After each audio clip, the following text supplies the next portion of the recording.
À Paris, la 4e grande journée de manifestation contre la réforme des retraites a été émaillée de tensions entre une petite partie des manifestants et la police.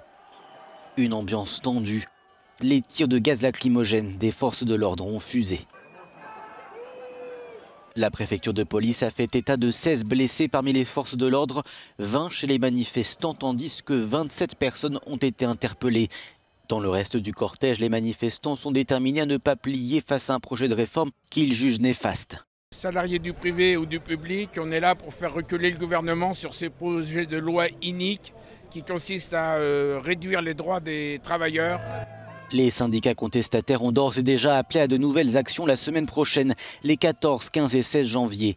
D'ici là, les opposants seront mobilisés ce samedi, habituellement dévoués aux manifestations des Gilets jaunes depuis plus d'1 an.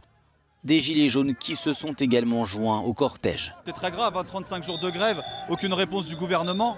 Il est complètement fermé et hostile. Au-delà des réformes des retraites, d'avoir accès au mieux vivre immédiatement, parce qu'on parle beaucoup des retraites, mais les retraites c'est le futur. On est descendu il y a 1 an dans les rues parce qu'on n'avait pas peur de la fin du monde, on avait plus peur de la fin du mois.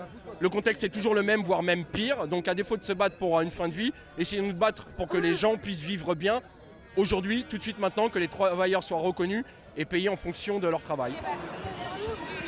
Le nombre élevé de personnes dans les rues devrait faire grimper les enjeux des négociations qui doivent reprendre ce vendredi.